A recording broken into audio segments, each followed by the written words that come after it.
What's your... They had no idea who I was moment. I was buying tampons at CVS when I heard them. 3 women from my husband's office laughing by the pharmacy counter. I recognized Brittany's voice immediately. She'd been to our house for dinner twice. Poor Colton, she said, stuck with that mousy little wife of his. You should see her at the company parties. Just stands there like wallpaper. I stayed behind the end cap display, gripping my basket. She's so boring, another voice chimed in, Melissa from accounting. I asked her about her job once. She said she works from home. Doing what? Folding laundry? They all laughed. Colton could do so much better, Brittany continued. He's brilliant, rising star at the firm, and she's just there, like dead weight. My phone buzzed. A notification from my broker. The acquisition had gone through. For 3 years, I'd let Colton parade me around as his quiet housewife. I'd smiled politely at these women, made small talk about recipes and home organization. None of them knew I owned the cybersecurity firm their company had just hired for a 7-figure contract, or that I'd built it from my laptop while they assumed I was watching daytime TV. I heard she didn't even finish college, Melissa added. True. I dropped out of MIT when I sold my first startup at 22. The irony was deliberate. After my business partner tried to steal my first company by claiming I was just the pretty face while he was the real genius,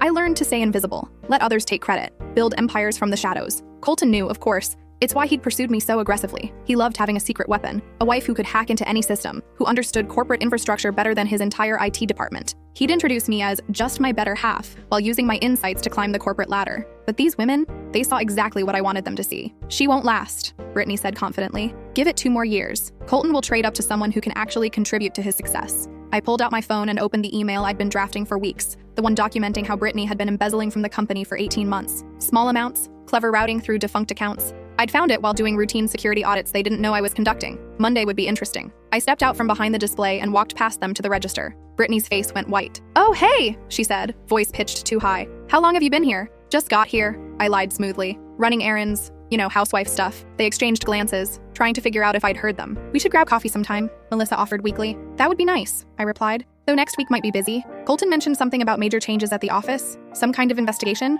Brittany's hand trembled as she reached for her purse. That night, Colton came home buzzing with excitement. You'll never guess what happened, he said, pouring himself whiskey. Brittany got suspended pending investigation. Accounting found discrepancies. That's terrible, I said, stirring pasta sauce. The timing's perfect, though. With her gone, I'm guaranteed the promotion. He kissed my cheek, completely unaware that I'd just received another email. This one from his boss. Not about Brittany, about him. About the backdoor he'd installed in the company's system 6 months ago, copying proprietary data to sell to competitors. The same backdoor I'd discovered last month, the one I'd documented, traced, and reported through anonymous channels. Actually, I said, turning to face him, I got an interesting call today. From the FBI. They want to meet with you tomorrow morning. His glass slipped from his hand, shattering on our marble floor. I couldn't fit what happens next in this short video. Watch the rest down below.